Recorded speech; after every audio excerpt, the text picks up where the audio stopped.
Welcome, and thank you for tuning in to Spotlight on Community Giving. My name is LZ Nunn, and I'm the Director of Development for the Greater Lowell Community Foundation. We thank the generosity and support of our Executive Director, Ray Riddick Jr., and our Board President, Stephen Jonkis, for helping make this happen. Today for our show, we are going to feature nonprofits who are doing transformative work and, as importantly, the donors who help make this work happen. Today we are featuring the donor's perspective, and with us we have two amazing and up-and-coming emerging professionals who are really giving back and getting involved in our local community. Amsi Morales and Sovanna Pouv. Welcome, and thank you for joining us. Thank you for having us. Yeah. Thanks. Well, you know, you each have a really interesting story, an interesting personal story and an interesting story about your involvement in philanthropy. And I think it would be fun for us to hear a little bit more about that. So, Amsi, I'll turn to you first. I know you and your family have really committed a lot to the city over the years. So I'm curious to know a little bit more about what really got you motivated, involved in philanthropy. Well, I would say that I've been involved in my community since I was about 7 years old. My mom put us in volunteer work in different local nonprofits in Lowell. So we held picket signs and, put signs, helped people register to vote. We did started the acre cleanup in our community. So I would say it was probably when I was 7 years old all the way through. And as I got older, I got more involved in my community. So starting at 7, your mother must be a creative and logistical powerhouse to accomplish this. She is. And Sovanna, I know you didn't start out in Lowell, but you have a really interesting story with your own roots in the community. So yes, I didn't get involved when I was 7. I was actually in Chicago at 7 years old. I moved to Lowell when I was 8 years old, and my mother, that time, my mother was reconnecting with her sister, so that's why I moved back to Lowell. But I got involved when I was around 12 or 13 with the Big Brother Big Sister Adam project, and they provided a space for me to hang out with my friends, to break dance, to go skiing, to go camping, to do all these crazy things. And the crazy part is that yesterday we had our 17th annual Dance for Peace event, and 16 years ago I was actually part of the first, second, and third one. Amazing, so amazing. Yeah. It's really fun to see those things happen and grow to such an incredible extent. Congratulations on Dance for Peace. Thank you, thank you. So how many attendees this time, 1,500? Over 1,400. Over 1,400, yeah. Great. And the first time we ever had it was at the Smith Baker Center, where we only had maybe 50 to 60 people. Okay. But that was amazing. Incredible, yeah. incredible. And so tell me a little bit about, we have this new giving circle in the community called the Next Generation Giving Circle. And maybe, Amsi, tell us a little bit more about how it works. Well, the Next Generation Giving Circle is a group of young professionals that get together to support specific causes in the community. So what we do is, it's a movement, and each year we pick a different cause, and we give out grants to different local nonprofits. Amazing. And how did you first decide to kind of come together as a group? Maybe Sovanna, you can tell us a little bit more about, what motivated you to get involved in a giving circle with other young professionals? Well, to me, I think that a lot of folks that donate to the community now are on the upper spectrum in terms of age, and a lot of people my age, between 30s or early 20s, we have that money, but we basically don't know what to do with it. So I think that I guess the best way to give back to the community is to get people of my age and younger, a little older, together and kind of pick out a couple of organizations that we want to help out, because I think not just for myself but for many other community members, I think these nonprofits helped out a lot, and I think that in order to give back this way, I think this is the most effective way. So. Yeah. Well, and we should say that if there's any viewers out there who are interested in getting involved in the Next Generation Giving Circle, very simple, just contact the Greater Lowell Community Foundation, www.glcfoundation.org, or 978-970-1600. That's an easy way you can become a member. But we also have some really interesting events. So I think one of the things that the Next Generation Giving Circle wanted to do was something a little unusual, wanted to give grants through an event called a challenge night. So Amsi, we're all curious here. How is the challenge night going to work, and what kind of impact do we want to see out of this kind of event? Well, Each year we pick a specific category. So this year's arts and culture, which is great because we just had the folk fest and we have a lot happening in our city. So what we're doing is we send out an email and we're letting people know that you can recommend individuals and you can apply for our grant. And then through voting, so if you have the opportunity to join our group before next Monday, the Monday after that. So I believe it's the August. August 7th or 8th or something. No, it's the 8th. August 8th. Sorry about that. So before August 8th, you can have a vote, and through a voting process, we're going to choose 3 different organizations that are going to attend our challenge night. And at our challenge night, we're challenging the nonprofits to present what they do in their organization and tell us more about it. And through that, we'll pick the 3. The top first, second, third place recipients. Wow. Well, it's interesting because one of the missions of the Greater Lowell Community Foundation is to be the bridge between the local nonprofits and the organizations that are doing amazing work and the donors who are looking to find, a cause to support. And I think what's fascinating is you have all in the Next Generation Giving Circle determined this is a priority, and we want this first year priority to be arts and culture. Mm-hmm. And what better way to sort of show the vibrancy and vitality of a community than to feature for year 1 the arts and cultural community. I mean, there really is, whether you're in Lowell or Chelmsford or Dracut or Lawrence or Groton, later in the hour we're going to have somebody from Groton come on. So I think it's really interesting how our region is really ripe with opportunities for arts and cultural organizations, and to be able to feature 3 of them in a challenge night should be an interesting and fun event. It is. It also allows other nonprofits and just the community to be exposed to local nonprofits that maybe they haven't heard of before, or that they're small nonprofits. So it's a great way for them to get exposed into the community. It's also a great way for for the community to learn more about them. Exactly. And Sovanna, you have been involved in the community with some arts and cultural nonprofits who are going through some momentous times. Yeah. You've been at UTEC for how many years? 12 years. 12 That's years. A very so long time, yes. UTEC is United Teen Equality Center, yes. And you serve as a Building Arts and Design Coordinator. Building Arts and Design Coordinator, incredible. Yeah, we have a green building project that should be done in October, but our opening will be November 13th, and we're hoping to aim as the highest LEED certification building. So, amazing. Yeah. And you're also on the board at Anchor Dance Troupe. Yes, I am. Yes. I serve as the secretary, yes. And incredible anniversary year. This is the 25th year for the Anchor Dance Troupe founding. Yep, the Anchor Dance Troupe is having besides celebrating our 25th anniversary, we have a master from Cambodia that's creating this whole new dance routine for us, and it's never been released here or in Cambodia. So October 27th will be the event at the Memorial Auditorium, and we're hoping to show the world what this beautiful dance or play is. So, yeah. Wonderful.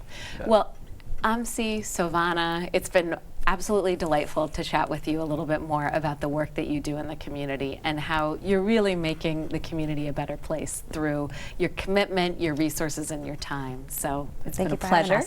Yeah. And for all you viewers, thank you very much for tuning in. We do have a second part of the segment where we'll meet 2 incredible philanthropists locally, and stay tuned for more.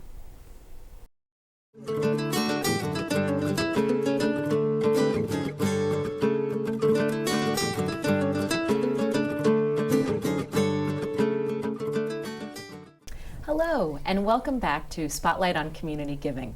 Today we're featuring the donor's perspective, and we have 2 really amazing and involved women leaders in the community who've been philanthropists, who've been on boards, who've been leading theaters and creating theaters and involved in Women Working Wonders. So Nancy Donahue, Linda Chemaly, thank you so much for joining us today. Thank you for inviting us. And Nancy, we'll start with you. Each of you has a really interesting personal story. So I'm curious to know, how did you first start getting involved in Lowell, in the greater Lowell community? Well, like most people, it started with my kids. You start there, and you volunteer for the PTO and the CCD and the sports and so forth and so on. And so it really starts there with your family. And my own family, my mother and my father, that's really what was my inspiration, I guess, and my role model, although you don't kind of think of it at the time that you're, doing what they did. But my father, when he retired, he joined the executive, he calls it the Executive Paunch Corps, but it was the Executive Peace Corps,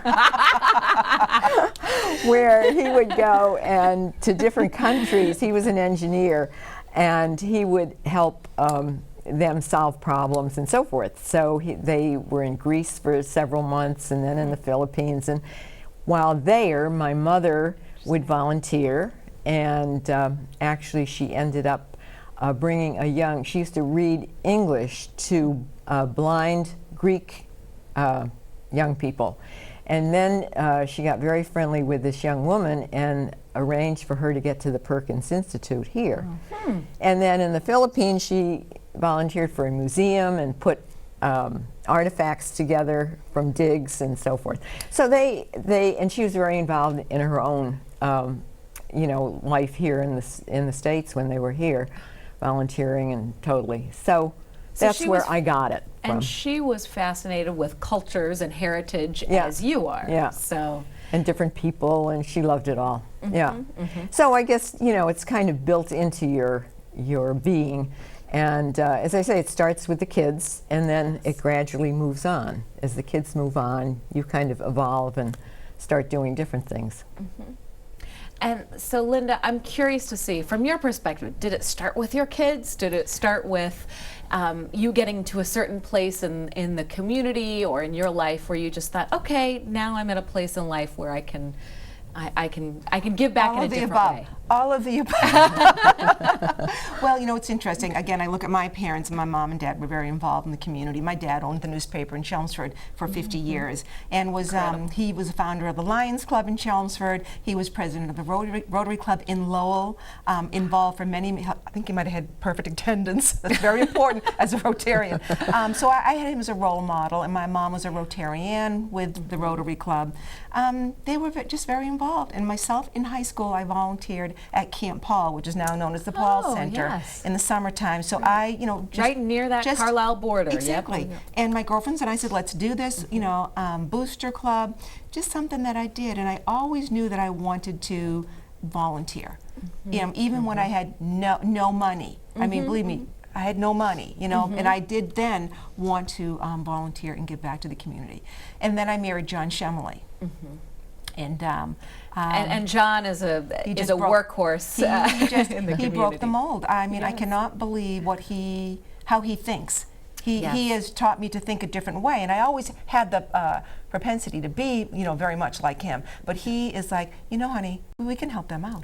This person needs this or that, and John go, okay, well, let's give it to him. I'm like, wow, it's unbelievable how he thinks and how we are so blessed to be able to give. Mm-hmm. But my first boards that I got involved in was it used to be Saints Memorial Medical Center. Okay. I was asked to be on that board, and it made sense, John being in the medical business. I was on that board, and I was their treasurer for a number of years. And then Rape Crisis Services of Greater Lowell, the executive director at that time was Lisa Brem. She was my former sister-in-law, so there's another family connection. She asked me to come on the board to try to bring it to the next level, and it was great. This is when we did the fashion shows, and he participated in them, God love her. So that was wonderful, my first start. And then I'll never forget the day Ellen Donovan was a neighbor of mine, and her husband, Bob Donovan, was the president of Lowell General Hospital. And Ellen and I are out ready to drag our barrels in or something, and she's here, Linda, what? And she comes over, Linda, how come you're not on the Lowell General Board? And I said to her, because I've never been invited, Ellen. Well, you're invited. I want you to be our treasurer. So I immediately went on to the Lowell General Board, and I've been on that board ever since. Which makes perfect sense. John, again, being in the medical business, to be part of the hospital, and what an exciting time to be part of that. Oh, it really is. I mean, it's really it's kind of a transformational time in a way for health in the community between healthcare all around. And everything is changing. Everything is changing. Everybody is forced to work smarter, and I think that and provide the best care possible. Yes. And in Lowell, we have an incredible amount of resources between the two hospitals, now one hospital, the health center, and so many other different clinics. Yeah, so very exciting time for Lowell. And community health is such an important piece of the long-term sustainability. And it's also intriguing to hear you talk about you know, the things that motivated you to get involved. You know, I think back, Nancy, to times you've told me about the founding of MRT, the Merrimack Repertory Theater in the community. Yeah. I mean, what's incredible to me is it seems like, well, of course, MRT has always been in Lowell, right? Of course, we've always been this hub of regional theater, but that isn't necessarily the case. And I think I need to hear the story, and I think it would be a fun one to have people hear about how MRT's formed. Well, it is, and when Linda was talking about the hospitals, actually that's when I started as a kid volunteering at our local hospital.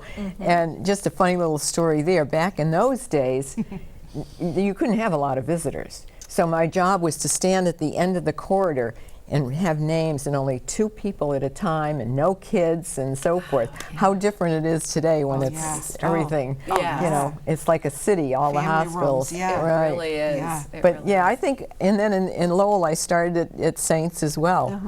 With the Ladies of Charity. Remember the Ladies of Charity? So it goes, it's interesting how it all goes in circles. But MRT, I really had no clue about theater. I was never in theater. I didn't participate in high school in theater. I was more on the musical side with chorus and all that stuff. So I was working at the University of Lowell part-time. John Duff had what he called the University of Lowell Foundation, and that was to raise money so that he could use it as he wanted without having the state have a say as to what to do with the money. Interesting, okay. So anyway, the idea was to invite these world-class artists to come to Lowell.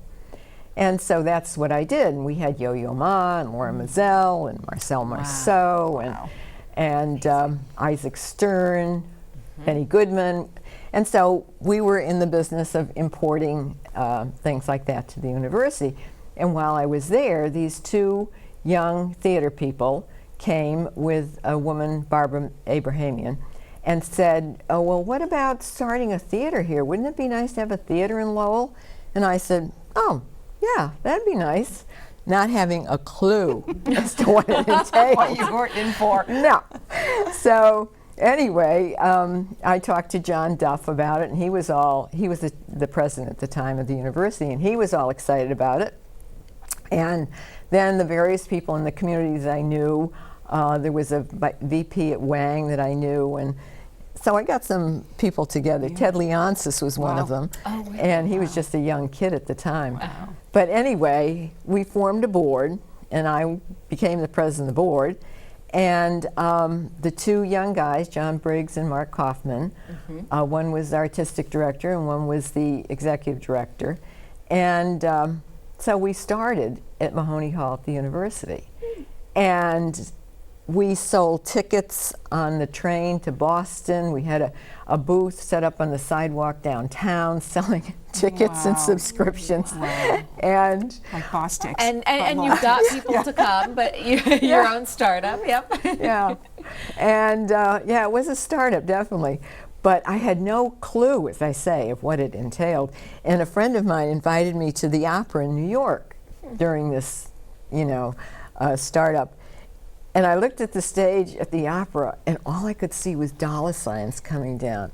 All those costumes, all those sets, all that music. I said, way overboard. And we were struggling, and George Barakis was on the board, and he and I would have breakfast with the 2 young guys, John and Mark, and George and I would look at each other, and they'd say, well, how are we meeting payroll this week? Oh yeah. We had a lot of ups and downs, a lot. Well, it's like starting a business. Yeah. It really and truly is. Oh, yeah. Same things a business owner worries about. You have these incredibly lean years, and now MRT is over $1 million a year budget, going through this amazing renovation project. Oh, it's going to be beautiful. I can't wait for opening day. I can't wait. We did get a little sneak peek. So if anyone is interested, there will be a community opening, I believe, in early September. September 6th, right? I think so. Yes. Yeah. So it's an exciting day because MRT has been such a cornerstone of the city cultural development. Well, the interesting thing was people said, and the people who were on the board of the foundation at that time said, 2 things in Lowell. Oh, we can't have 2 things. And I said, well, why is Wendy's and McDonald's next door? Yes, and- exactly. That's right. And there's Texaco and Yeah. you know yeah. Exxon next door. I said no, the more the Yes, better. exactly. And then when MRT started, then the Quilt Museum came and the Textile Museum moved in. Brush and- Art Gallery Yeah, started all coming of that in. The started artists to come. moving Yeah. in. Yeah. It's So such a great and here thing. we are with how many artists live workspace? Oh, it's Oh, we have over and 300. jazz and poetry and I know. It's just amazing. It's become Boarding a House cultural. Park. You know, I mean, there's so much. The festival, there's so much. Winterfest, there's so much going on. There's in so Lowell. much Yeah. going on. I mean, it really Yeah. is a cultural hotspot. It And is. we're now going to become the cultural district, one of the state designated cultural districts. which oh, is that happening? That is Fantastic. happening, yes. Fantastic. So That's it will wonderful. be official, I think, in the next couple of months. So. Oh, that's Yeah, great. so Yeah. but it's Great. very exciting. Yes, it is. And so we have to ask, you two have been involved, you've given back, you know how to apply your time and your energy and efforts. For anyone who's interested in getting involved in philanthropy, you know, what would you suggest? Just get involved. It's very easy. Well, first of all, you could call the foundation. Yes, you know, you- give us a you call, can. 978-970-1600, because we have hundreds of organizations in our roster. So we like to figure out how to partner people with the organizations they Yeah, love. they can always call the organization. I can tell you one of Yes. the things that I have been on task about recently, especially with the Women Work in Wonders Foundation, is I'm trying to identify young women who can come on the board. And I have done that, like yourself, you know, on the board now, like Amy Werner's terrific. Yes, Tarina Manzer, you know, she's in her 30s. Ginger Pearson. These are some of the women, the young ones that we have to identify. They want to give, and they're going to be our next generation. That's I mean, right. I've had my mentors. I've had Nancy. I've had Terry O'Connor. You know, these have been my mentors growing up, and through the philanthropy. These women are looking toward us now, and I think it's important to identify them and bring them along. That's and right. they are coming along. It's just like those two young people that were before us. I think that's so Oh, great, the young absolutely. professionals. I mean, it's wonderful because, as Linda said, we'd always look around, well, who's behind us? I know. Right. Someone coming? Right. Doing all this work, who's going to keep it and That's move it to right. the next and level? you do have to create Yes. that sort of lead and tie. Right. So Yeah. And there are fantastic young people out there, and the young professionals, they tend to go to that, so you can, you know, see who's involved in that, because they're the ones that want to be involved. That's It's right. very exciting. and they are the stewards They for are. our community. Yeah. They So- are. Yeah, it's so great. It's very exciting, and it's such a pleasure to get to chat with you one on one. Well, one on two, Yeah. you know, in this informal setting. So because I think a lot of people don't know how do I get involved in the community, and you know, it really just starts by dipping your toe in, by getting that Yes. first connection, Right. Yes. and developing your own passions and Yes. following what Following that what- is. yeah. I mean, you've clearly done that, Nancy. Yeah. I mean, to the tune of an incredible resource with MRT in the community, and Linda, there's. You know, when we look at the dozens of organizations that you attend, get involved in every year, I mean, both of you, I was just thinking, I don't know if I ever attend an event where I don't see one of you there. Or both. So, or both. Usually both. it's Yeah, both. I know. Usually both of us.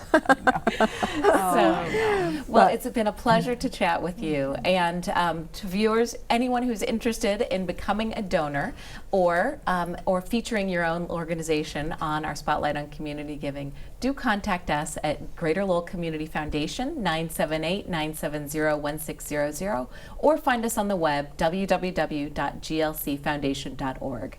Join us next time.